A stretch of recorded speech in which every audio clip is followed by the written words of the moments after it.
disappointing point for Norwich City today at the Stadium of Light. Was in the away end today for what was probably quite an odd game in some degree. I thought the first half was very open, like a basketball game for a lot of it. Norwich looked pretty decent offensively. Houlihan and Maddison combining well for periods and created a lot of good opportunities. Just couldn't find that decisive finish or the decisive pass to open things up a little bit better, and that left them to rue their chances. Defensively, with the four at the back, I thought they looked a little bit exposed, a little bit stretched at points, but they dealt with it fairly well. Husband on the left-hand side kept Sunderland's right side quite quiet for the majority of the first half. And from there, Farke makes a decision to go to a 5 at the back, which is a really strange decision. I think there's, if there's one sort of area where Sunderland looked really strong and dynamic, it was down the sides, and by going to a 5, it allowed sort of Sunderland to command in that area. Where's he gone? I don't know, but he's gone. Mick McCarthy's gone.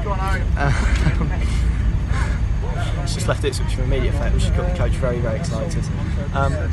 So yeah, he's changed to the 5 at the back, and I think Norwich got punished from that. I think Sunderland made Sunderland look far superior, and as they had more of the ball down the sides, they grew into the game, and you know, the crowd grew into the game, and they looked a more confident outfit second half, and score the goal, and from there Norwich really struggled to get back in the game. It took a reversion back to the back 4 to get Norwich back into it late on, and in fact they could have won it. Maddison missed a chance, Murphy missed a chance,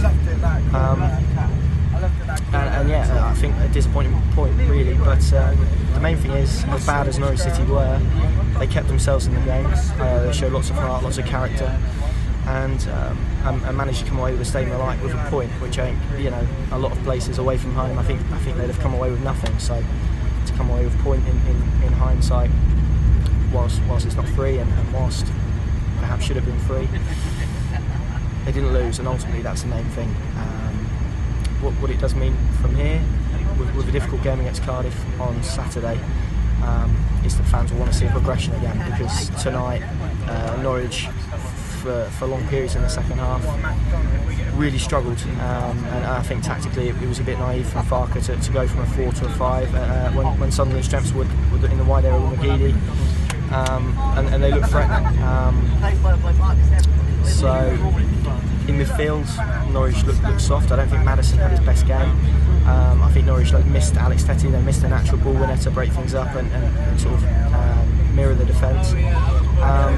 And yeah, I think they can consider themselves really fortunate to get a point here today. But from here, they've got to go onwards. You know, there needs to be more experimentation with the side. Farke, I think, needs to find a consistency within his starting 11. It's all very well making changes, and fatigue was a factor for that. But you know, Dennis Turbeni, confident from the weekend, scored a goal.